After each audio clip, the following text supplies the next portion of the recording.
Man, nothing is more exciting than next-gen consoles. Me, personally, I'm excited for the new Atari because I love me some Donkey Kong and some other shitty consumer goods. But I think most people are excited for the new PlayStation and Xbox that just came out.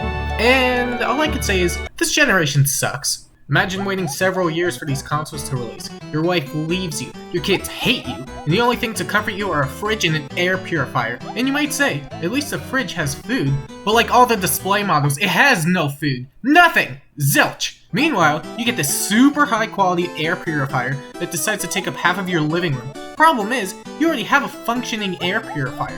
So what do you need this one for? They can do the same thing for the most part, except the new purifier can play Demon Souls. Oh wait, this can play Demon Souls? Never mind then, I'll just go buy one. Except I can't. You see, Sony decided to distribute their stock through a third party called eBay. However, what they didn't know is that eBay is actually mentally deficient. They can definitely supply the consoles, but they can't settle on the price. Look at this shit. $1,000, $15,000, $40,000. Some of these aren't even consoles, but they're scalping them anyway.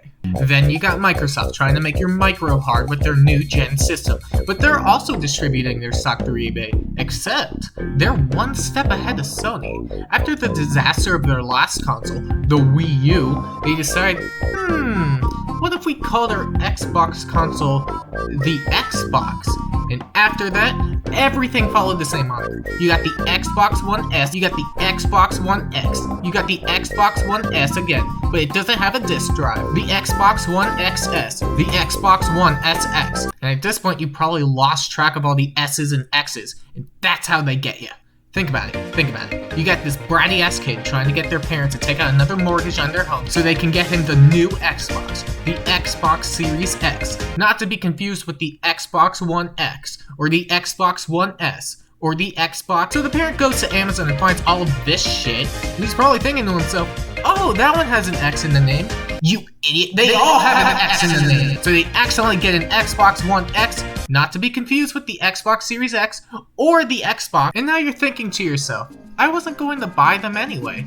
But don't fret, there's one last next-gen console that blows the Xbox and PlayStation out of the water.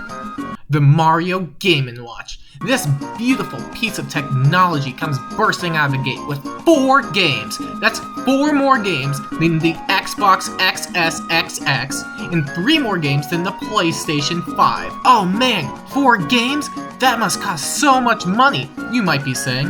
Well, believe it or not, Nintendo knows how to price their consoles. This high-quality product only costs $50. That's like one less of these. Sounds good, but how are the games? You're now asking? They're crazy wild. You got Super Mario Bros. And Super Mario Bros. And Super Mario Bros. Except now they're ballin'. But nothing compares to the last game, Super Mario Bros. Clock. For $50, that's a steal. Because normally, people are paying upwards of $2,000 for a clock, but they just slashed the price. Now that's next gen, baby. But don't get me wrong, I like the Xbox and the PlayStation. So you know what?